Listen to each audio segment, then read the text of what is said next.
The beginning of feminism and the struggles for women's suffrage in Argentina. At the end of the 19th century, the civil code that sanctioned the legal inferiority of women was in full force, similar to most of the codes in vogue.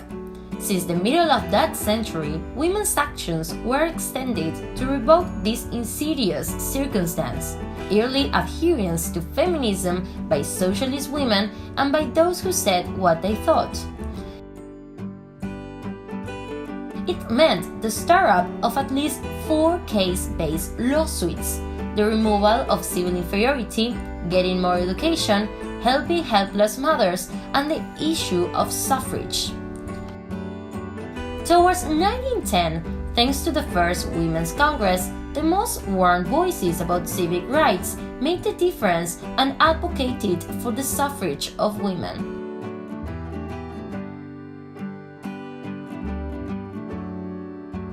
First, it was argued that the vote should be purchased by steps. But after the Second World War, feminists argued that suffrage should be universal, on equal terms with men. The year 1920 were of ascent in the struggles to obtain the suffrage, with a greater number of associations of women supporting the cause. Several projects had been admitted to Congress, and in 1932 the lower house approved the women's vote, but it was never treated in the Senate.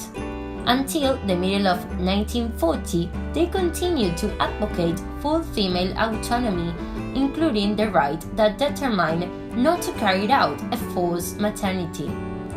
As a synthesis of these anti-authoritarian struggles, it is enough to mention that the women organization called Junta por la Victoria that had adherents throughout the country, and the action deployed by the magazine Vida Femenina. Thanks to the arrival of Peronism and Eva Perón, the law of suffrage could be punished.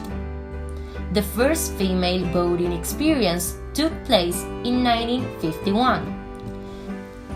From 1976 to 1983, Argentina went through one of the most devastating episodes of its national history, the dictatorship, which purpose was to reorganize the territory. During this episode, a group of women organized themselves in an association that looked for the missing children of these mothers. Therefore, it was called Plaza de Mayo's Mothers. The democratic recuperation allowed the returning of the feminist movement. This women conglomeration had as principal worries domestic violence and political recognition. The opportunity of occupy governmental and parliamentary occupancies.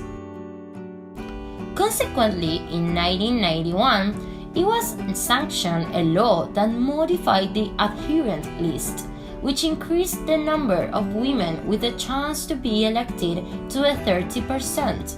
For that, Argentina became the first country in sanction the feminist active participation.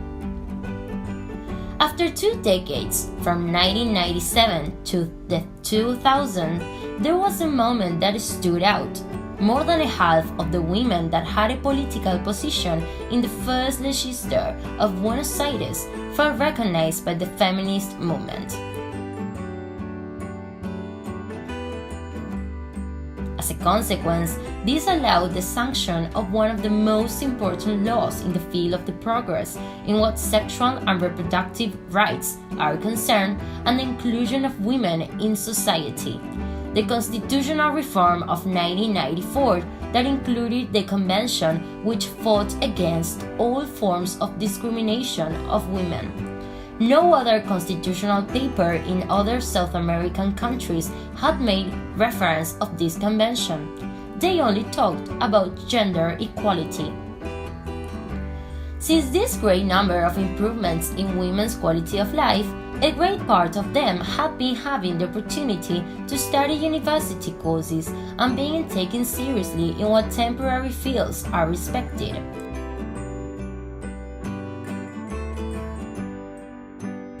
There have been acting a large number of feminist forms during this time. However, there is one common principle that is, up to today, taken as an invaluable part of the movement: the relational slope over the individual slope.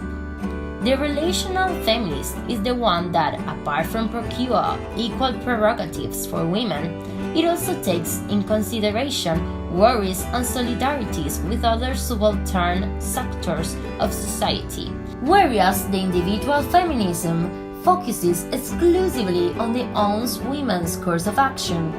Although it isn't included in this comparison, there is another kind of feminism which is regarded as the differential one, which main concern are women's cultural singularities that constitute the hegemonic matrix that abound in the Argentinian feminist movement. The persistence of the relational form has given the chance to comprehend those women who suffer from gender oppression, aggravated by the ethnic and social classes.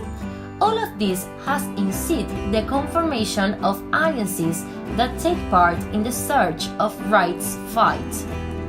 Despite differences in partisan political terrain, feminists have supported two fundamental laws: equal marriage, which allows the marriage of same-sex people in 2010, and the Gender Identity Act in 2011, which makes it possible to have the civil identity in accordance with the sexual identity subjective gender that each person feels.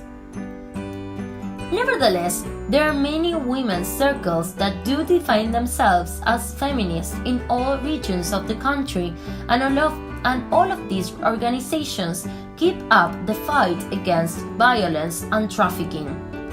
Although sensitivity to women in prostitution is not uniform, there is a debate among those who think that it is comparable to a job and those who argue that it is a painful condition not chosen, an extreme resource against need.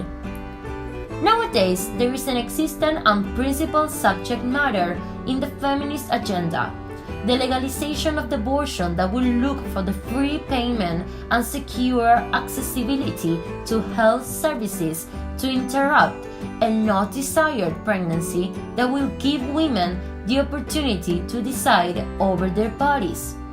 This social demand includes all women, and it is a pendant signature in these 30 years of democracy in Argentina. The most important thing is the recognition of women themselves as human beings that have to be respected. It is highly important to abolish the feeling of conquer and subjection over women. Dignity and autonomy is what is being looked for, not one woman less.